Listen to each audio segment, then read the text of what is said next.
Bismillahirrahmanirrahim. Assalamualaikum warahmatullahi wabarakatuh. Alhamdulillah, nahmaduhu wa nasta'inuhu wa nastaghfiruh wa na'udzu billahi min shururi anfusina wa min sayyiati a'malina. May yahdihillahu fala mudhillalah wa may yudlil fala hadiyalah.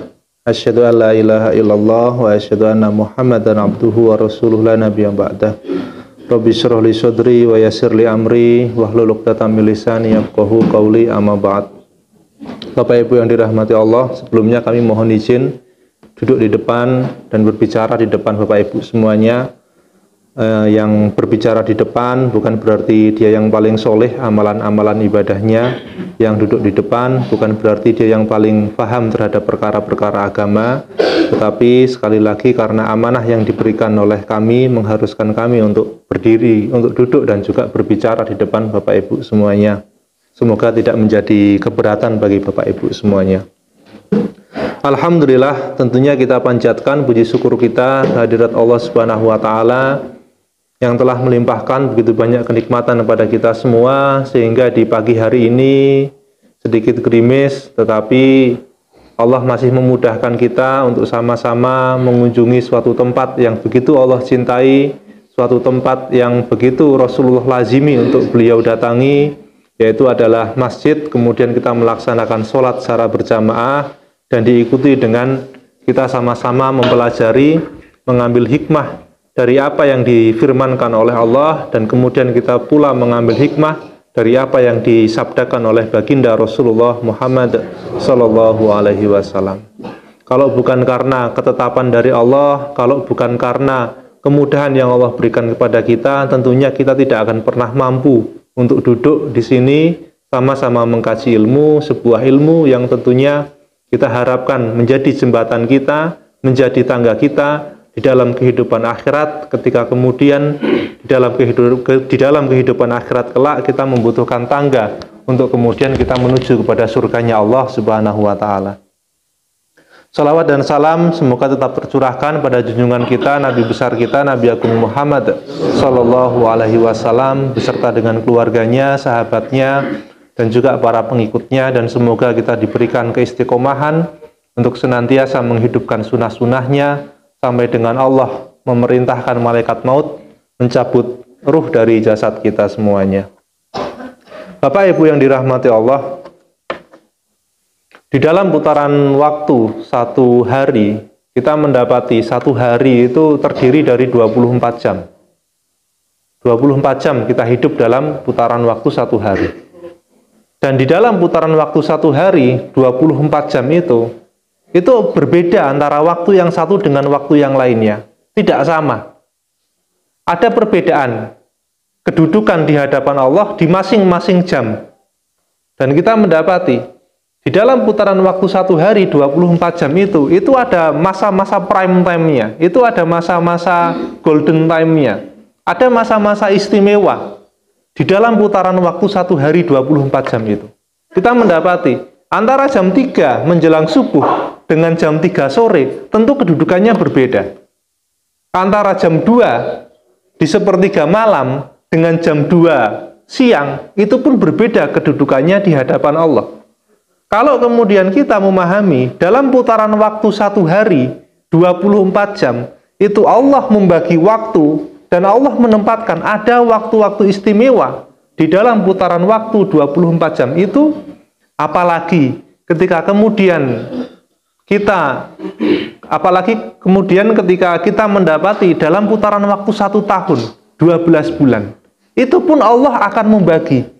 Ada bagian-bagian, ada waktu-waktu di dalam putaran waktu 1 tahun 12 bulan, itu ada waktu-waktu istimewanya yang tidak bisa disamakan antara bulan yang satu dengan bulan yang lainnya. Dan itu adalah bulan Ramadan. Dikatakan oleh para ulama, bulan Ramadan itu ibaratnya Nabi Yusuf di antara 11 saudaranya. Apakah bisa disamakan antara Nabi Yusuf dan juga saudara-saudaranya? Berbeda dan tidak bisa disamakan. Dikatakan pula oleh salafus soleh, Ramadan itu ibaratnya matahari di antara bintang-bintang yang bertebaran di langit. Kalau tadi malam ketika langit cerah, kita bisa melihat bintang-bintang yang begitu banyaknya, begitu indahnya. Cerahnya luar biasa, indahnya luar biasa, gemerlapnya itu luar biasa indahnya. Bintang-bintang. Kalau di malam hari. Tetapi ketika matahari itu sudah muncul, pertanyaannya, apakah keindahan bintang yang tadi malam itu bisa kita lihat, masih tetap bisa kita lihat? Tentu tidak. Karena keindahan bintang-bintang itu akan kalah dengan keindahan dan juga cahaya matahari yang muncul. Itulah Ramadan.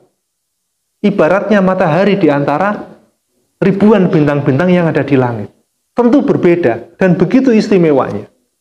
Kedudukan Ramadan di hadapan Allah dan juga para orang-orang soleh yang kemudian mengikuti nabinya dan juga para sahabat yang senantiasa setia untuk mengikuti sunnah-sunnahnya. Tentu berbeda dan tidak bisa disamakan.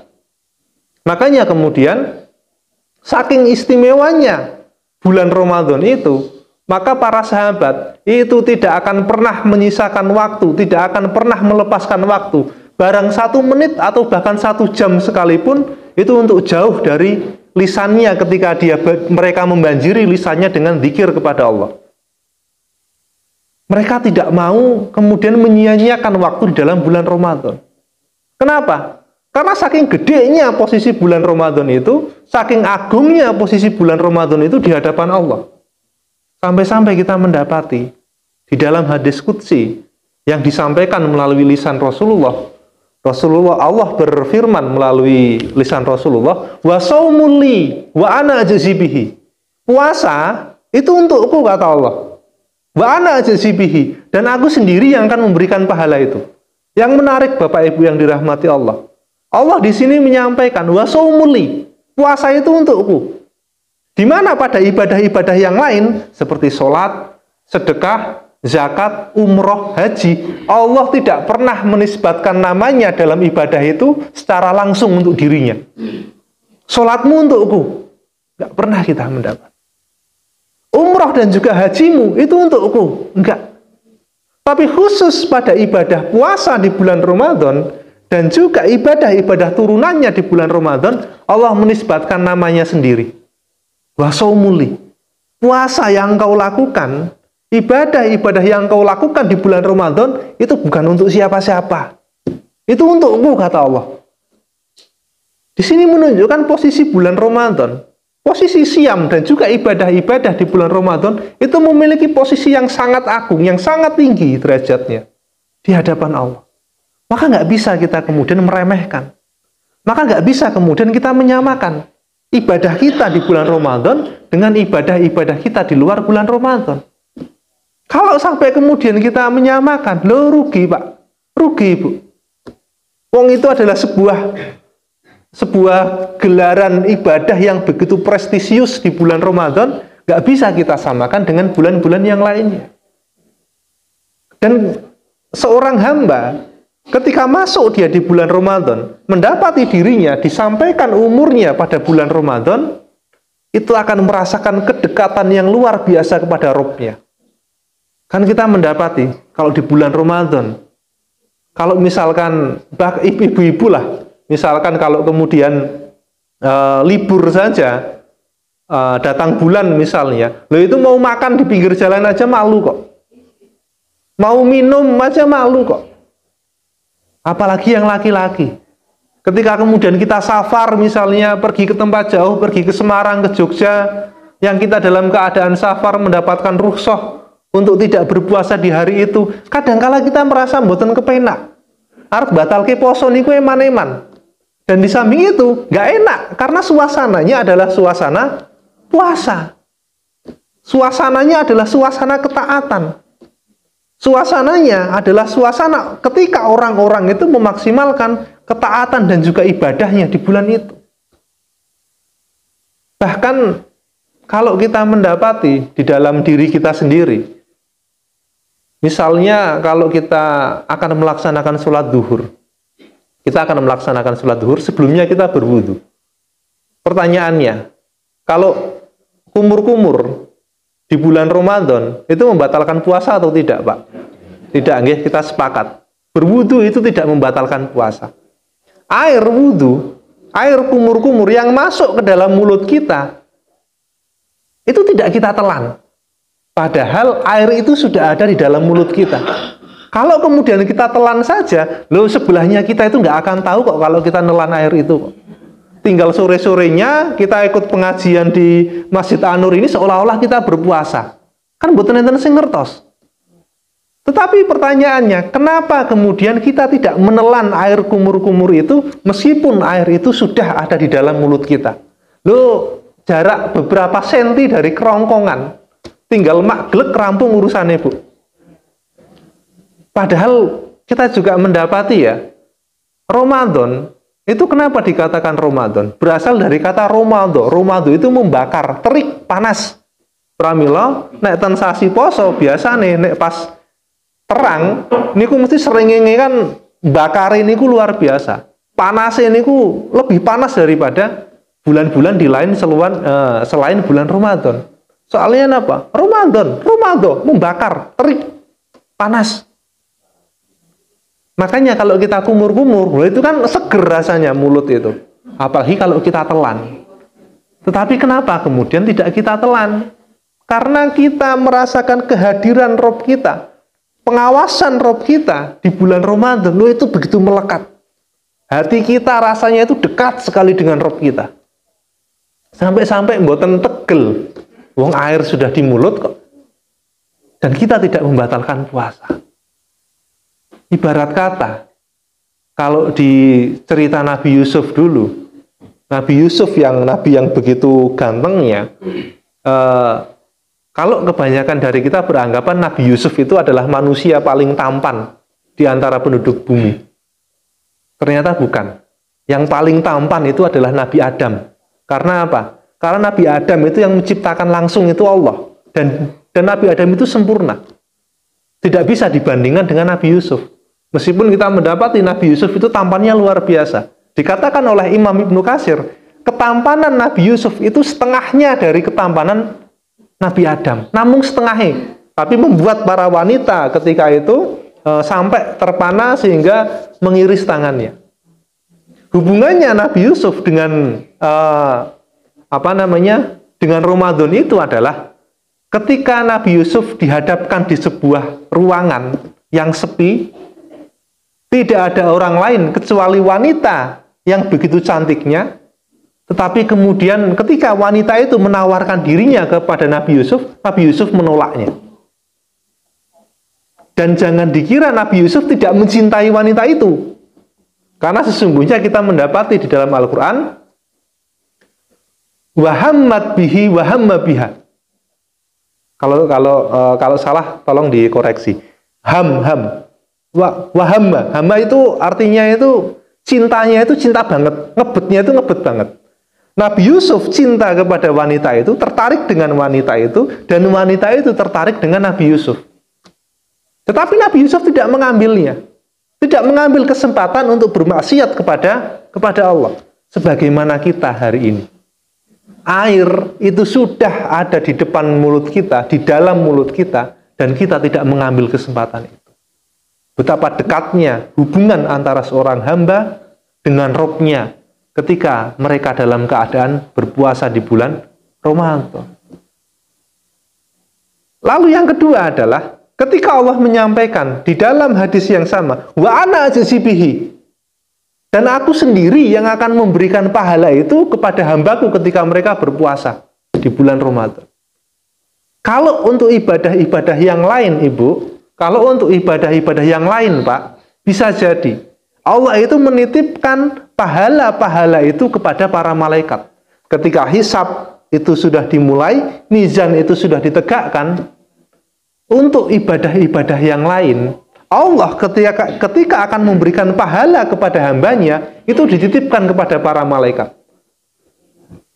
Tetapi khusus untuk ibadah-ibadah kita di bulan Ramadan, Allah tidak rela menitipkan pahala-pahala ibadah di bulan Ramadan itu kepada para malaikat. Wa ana ajzibihi, dan aku sendiri yang akan memberikan pahala itu. Itu menunjukkan ibadah-ibadah kita di bulan Ramadan itu menduduki posisi yang begitu prestisius di dalam kehidupan akhirat. Sampai-sampai Allah sendiri yang akan turun tangan memberikan pahala itu kepada kita semua. Ketika amalan-amalan ibadah kita di bulan Ramadan diterima oleh Allah. Kalau untuk ibadah-ibadah yang lain, enggak. Allah titipkan kepada para malaikat. Tapi khusus ibadah bulan Ramadan, Allah sendiri yang akan turun tangan. Logikanya begini, Pak. Kalau Masjid Seruni kota ini mendapatkan penghargaan sebagai masjid terbersih se-Wonosobo dan juga masjid dengan manajemen terbaik se-Wonosobo. Loh, yang memberikan itu, yang memberikan penghargaannya niku Pak Lurah, nuwun sewu. Loh, udur-uduran. Punlah Pak Iri mawon lah. Oh, mboten, punlah jenengan mawon, punlah jenengan mawon, udur-uduran. Gak ada yang mau, wegah-wegahan. Tetapi kalau penghargaan, menerima penghargaan masjid dengan manajemen terbaik itu, yang memberikan penghargaannya adalah presiden. Loh, rebutan Pak, antara ketua takmir, antara pimpinan rantingnya, antara masyarakatnya, sampai mungkin dengan tukang bersih-bersihnya. Loh, rebutan. Loh, jangan jenengan, loh yang bersih-bersih masjid kan saya, jenengan cuma tengah-tengah. Loh, nggak bisa gitu, saya yang membawa uang kasnya. Loh, nggak bisa begitu, saya yang mengatur semuanya. Oh, nggak bisa begitu, saya imamnya. Lah, rebutan. Karena apa? Karena akan mendapatkan penghargaan, yang menyerahkan penghargaan itu presiden. Rebutan. Kalau dalam kehidupan dunia saja, untuk mendapatkan penyerahan suatu prestasi yang begitu menakjubkan saja, itu kalau yang menyerahkan presiden kita rebutan. Apalagi dalam kehidupan akhirat. Kalau kita mendapatkan sebuah penghargaan prestisius, yang menyerahkan adalah Rob kita, yang menciptakan kita. Loh, gak kebayang itu pikiran kita. Gak kebayang dalam benak kita. Tiba-tiba Allah datang memberikan pahala ini untuk hambaku. Dan sampai-sampai dikatakan oleh Imam Ibnu Qudamah, salatatu a'malin la tuzanu bihil mizan. Ada 3 amalan, Bapak, yang sampai-sampai mizan kebaikan, timbangan yang nanti yang Allah ciptakan itu untuk menimbang pahala kebaikan dan juga dosa-dosa manusia, itu nggak mampu untuk menerima beratnya dan juga banyaknya serta agungnya pahala kebaikan itu. Sampai-sampai itu tidak mampu untuk menampungnya.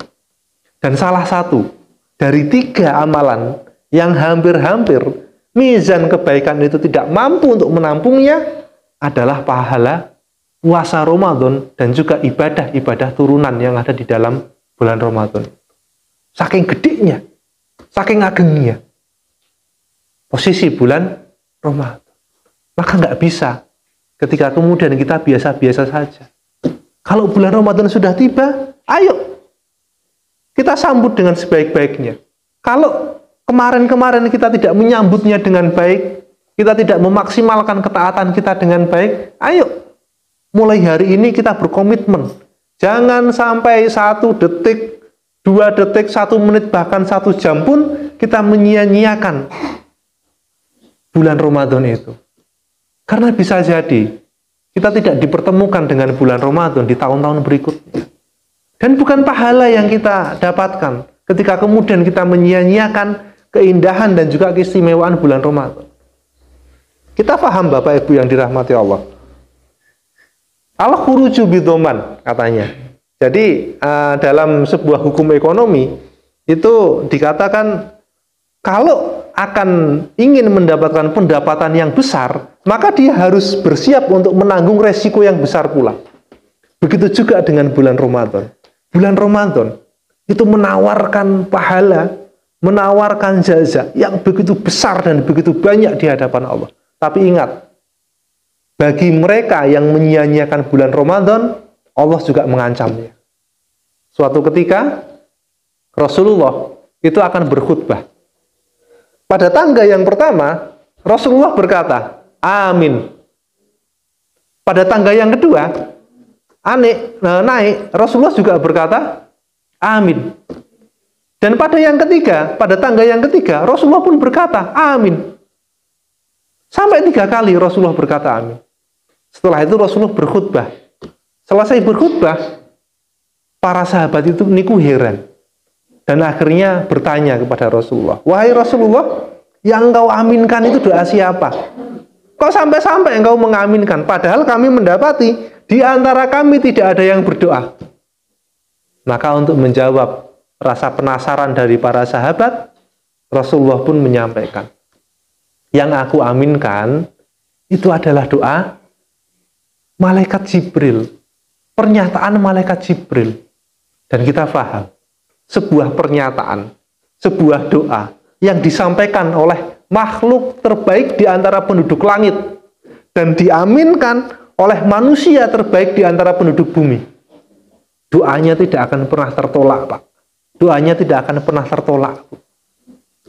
Lalu para sahabat bertanya lagi, nah doanya seperti apa wahai Rasulullah? Rasulullah kemudian menjelaskan, rohima anaf, ciloko, celaka. Hanyalah dia menjemput kecelakaan. Ketika ada seseorang yang mendapati kedua orang tuanya itu sudah tua dan juga renta, dan dia tidak bisa mendapatkan surga dari berbaktinya dia kepada kedua orang tuanya, rohima anaf, ciloko, celaka, kecelakaan. Loh. Maka bahaya. Ini menjadi ancaman bagi kita. Kalau kita mendapati kedua orang tua kita itu sudah tua, dan kita tidak mampu mendapatkan surganya Allah dari berbaktinya kita kepada kedua orang tua kita, bukan pahala yang kita dapatkan, tapi kecelakaan dalam kehidupan dunia, apalagi kecelakaan dalam kehidupan akhirat yang jauh lebih besar. Rohimah. Amin. Rasulullah berkata amin. Mengaminkan, ya. Semoga Allah mengabulkan doa-doa engkau. Semoga Allah mengabulkan doa-doa kami. Pernyataan malaikat Jibril diaminkan oleh Rasulullah. Pada tangga yang kedua, Rasulullah berkata amin adalah ketika malaikat Jibril berkata, rohimanaf, ciloko, celaka. Hanyalah dia menjemput kecelakaan. Man dakhala alaihi Ramadan, tsumma in salaha falam yughfar lahu. Man dakhala alaihi Ramadan. Yang dia disampaikan umurnya pada bulan Ramadan. Tsumma in salaha. Dan dia menghabiskan waktu di bulan Ramadan itu. Bulan Ramadan itu sampai habis 1 bulan. Antara 29 hari sampai dengan 30 hari. Telas. Masuk ke sasi Syawal. Falam yughfar lahu. Tapi dosa-dosanya tidak diampuni oleh Allah. Rohimanuf. Ciloko. Itu artinya kecelakaan. Maka kalau kita muhasabah, Bu. Kalau kita muhasabah, Pak. Kita tengok Ramadan kita tahun lalu. Kita tengok Ramadan kita 2 tahun yang lalu. Jangan-jangan bukan pahala dan juga keridhaan Allah yang kita jemput ketika kita menghabiskan bulan Ramadan di tahun-tahun yang lalu. Tapi justru kecelakaan yang kita jemput. Celaka. Ketika kemudian dosa-dosa kita tidak diampuni oleh Rabb kita. Menyanyiakan bulan Ramadan. Kalau kesusahan membaca Quran, apa susahnya membanjiri lisan dengan istighfar? Kalau tidak bisa melaksanakan sholat terus-menerus, sholat sunnah terus-menerus, capek. Bukankah yang paling mudah adalah membanjiri lisan dengan berzikir kepada Allah? Maka jangan sampai Bapak, jangan sampai Ibu, naudzubillah min dzalik, kita berlindung kepada Allah dari ancaman ketika kemudian kita mendapatkan kecelakaan di dalam kehidupan akhirat, ketika kita menyia-nyiakan bulan Ramadan yang begitu besar, yang begitu agung di hadapan Allah. Dan yang ketiga adalah ketika Rasulullah berkata, menyampaikan apa yang disampaikan oleh malaikat Jibril adalah rohima'anaf, ciloko, kecelakaan pada mereka yang ketika disebutkan nama nabinya Muhammad dan mereka tidak bersolawat kepadanya sallallahu alaihi wasallam. Itulah keistimewaan bulan Ramadan, di mana kita memang betul-betul diancam dengan hadis ini untuk betul-betul memaksimalkan potensi ibadah, potensi ketaatan kita kepada Allah. Yang tidak Allah berikan ancaman itu pada bulan-bulan kecuali selain bulan Ramadan. Maka nggak bisa kita biasa-biasa saja. Nggak bisa kita kemudian selesai sholat isya langsung kemudian berdiri pulang ke rumah. Loh, Kalau nggak ada udzur syar'i, jangan lakukan itu. Nggak bisa kemudian kita melihat Al-Quran berdebu di kamar kita biarkan. Loh, nggak bisa. Kalau di bulan Ramadan, ayo. Al-Quran yang tadinya berdebu itu mulai kita bersihkan, mulai kita baca. Nggak bisa yang biasanya setiap sore kita berkumpul dengan tetangga-tetangga kita, mengadakan majelis ghibah ranting seruni misalnya. Loh, udah nggak bisa lagi, Bu. Karena bulan Ramadan. Sudah tinggalkan ghibah itu. Tinggalkan ghibah itu, Pak. Mending di rumah atau mending di masjid, tadarus, kalau nggak bisa, zikir. Karena jangan sampai kemudian kita menjemput kecelakaan, Pak. Loh, ngeri, Pak. Musibah yang paling besar itu adalah ketika seorang hamba mendapatkan kecelakaan di dalam kehidupan akhiratnya. Tidak ada kecelakaan di dalam kehidupan akhirat kecuali kecelakaan itu bernama neraka. Loh, nggak main-main ini bulan Ramadan. Ibaratnya begini, Bapak Ibu yang dirahmati Allah. Ini saya berapa menit, gitu? Setengah jam. Sudah setengah jam. 2 menit lagi. Ibaratnya begini. Kalau kita tidak mampu memaksimalkan potensi ketaatan kita di bulan Ramadan, mau di bulan mana lagi kita akan memaksimalkan potensi itu? Logikanya begini. Kalau Bapak Ibu umroh atau haji, sholat di depan Ka'bah, sholatnya Bapak Ibu nggak bisa khusyuk padahal di depan Ka'bah. Pertanyaannya, mau di tempat mana lagi Bapak Ibu bisa melaksanakan sholat khusyuk? Wong di depan Ka'bah saja tidak mampu melaksanakan sholat khusyuk. Sama. Kalau di bulan Ramadan saja kita tidak mampu mengkhatamkan Al-Quran, pertanyaannya, mau di bulan mana lagi kita akan mampu mengkhatamkan Al-Quran? Kalau di bulan Ramadan saja kita tidak mampu merutinkan sholat lail, yang sholat lail itu kalau dalam bulan Ramadan dikatakan sholat tarawih, pertanyaannya, mau di bulan mana lagi kita akan mampu merutinkan sholat tarawih? Dikatakan oleh para ulama, man hurima an khairiha faqad hurima kuliha. Barang siapa yang diharamkan untuk melakukan kebaikan di bulan Ramadan, maka dia diharamkan oleh Allah untuk melakukan kebaikan di bulan-bulan selain bulan Ramadan. Loh, itu ancaman bagi kita semua. Astagfirullahaladzim. Mungkin itu yang bisa kami sampaikan. Kurang lebihnya mohon maaf. Kepada Allah kita memohon ampun. Kepada Bapak Ibu semuanya, saya memohon maaf atas segala kekurangan dan segala kesalahan yang saya sampaikan atau keluar dari lisan saya. Billahi fisabilil haq, fasabiqul khairat. Wassalamualaikum warahmatullahi wabarakatuh.